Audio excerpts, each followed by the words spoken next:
তখন তারাও ক্ষান্ত হননি। তারপরে আমি যখন ঢাকাতে একটু সময় দিচ্ছি, আমি নিজেও অসুস্থ ছিলাম, এরপরে শুরু হলো আমাদের এই কর্মী ভাইদের উপরে অত্যাচার, যে একে ধরো ওকে মারো, এইভাবে ধরেন প্রতিনিয়ত 1 2 3 4 5 এমন কোনো দিন নাই একটি দুটি মানুষকে তারা মানে মানুষকে না, তারা মানুষকে পশু মনে করে।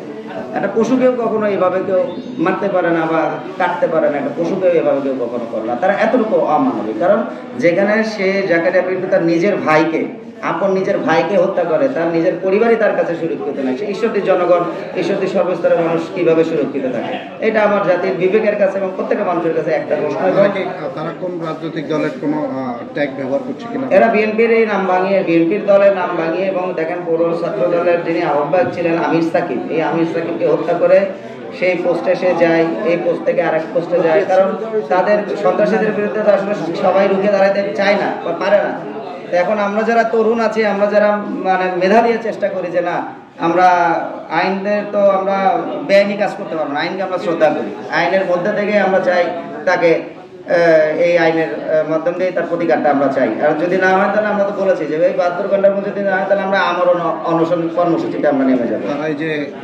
যে এগ্রেসিভ যে ভূমিকা পালন করছে, এটা কি সরকার পতনের পর থেকে শুরু? জি জি, এই 5ই আগস্টের পর থেকে। কারণ দেখুন আর একটা মজার বিষয়, 2009 সাল থেকে 2024 সাল পর্যন্ত এদের 4 ভাইয়ের নামে একটি সিঙ্গেল কোনো মামলাও নেই। এরা আওয়ামী লীগের সাথে সবসময় আদাত করে চলছে।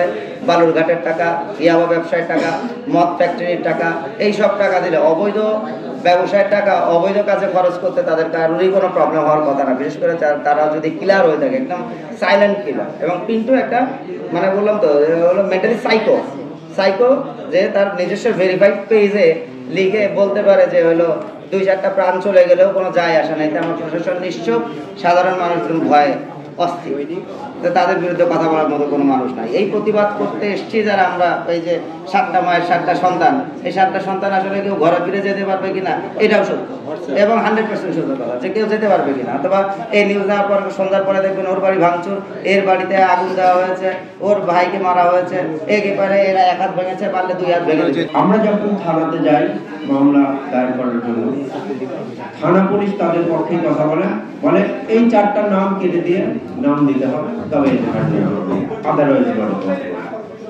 তো আসলে আমরা তো দেশের নাগরিক, কোনো স্পেশাল কোনো ব্যক্তির জন্য স্পেশাল কোনো আইন নেই, আইন সবার জন্য সমান, আমরা এটাই মনে করি। তো আমরা ভাবছি আগামী কালকে রোববার আছে, আমরা কোর্টে মামলা দায়ের করব, এবং যেহেতু আজকে আমরা সংবাদ সম্মেলনের মাধ্যমে দেশবাসীকে জানিয়ে দিলাম, বাংলাদেশ জাতীয়তাবাদী দলের কেন্দ্রীয় হাইকমান্ড আশা করি আপনাদের লেখনের মাধ্যমে জেনে যাবে, এবং দেখি আমাদের সংগঠন থেকে কোনো ব্যবস্থা নেওয়া হয় কিনা। যদি ব্যবস্থা নেওয়া হয় তাহলে আমরা ভীষণভাবে স্যাটিসফাইড হব, আমরা 3 নম্বরের নেতাকর্মীরা বেঁচে যাব। আজকে ঈশ্বরদের মাটিতে যে সন্ত্রাসের লালন ক্ষেত্র তৈরি করা হয়েছে, এটা আসলে অনভিবেক এবং দুরভিসন্ধিমূলক।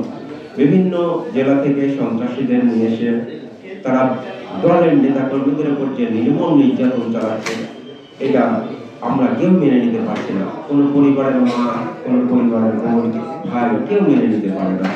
দলীয় সহকর্মীরা সবাই অত্যন্ত অত্যন্ত হতাশাব্যঞ্জক বলে মনে করছে যে কিভাবে আমার সংগঠন জেলা বিএনপি সবাই জানে এই বিষয়টি, এই বিষয়গুলো যে ঘটছে এবং তারা ঘটাচ্ছে, আমার জেলা বিএনপি সবাই এই বিষয়টি জানেন। জানার দরুনে আমরা যখন দেখলাম যে না, আমাদের আইনের মানুষের কাছে যখন দাঁড়িয়ে দাঁড়িয়ে ঘুরতে হচ্ছে, এখন ফিজিক্যালি যেখানে ড্যামেজেস, এখানে মানে ক্রিমিনাল অফেন্সে ইজিতে মামলা নেওয়া সম্ভব, সেখানে আমাদের থানা পুলিশ এবং পুলিশের ঊর্ধ্বতন কর্মকর্তা যারা আছেন তারা কোর্ট কাছারি দেখা যায়, কোর্টে দৌড়ান। তাহলে থানা পুলিশের কাজটা কোথায়?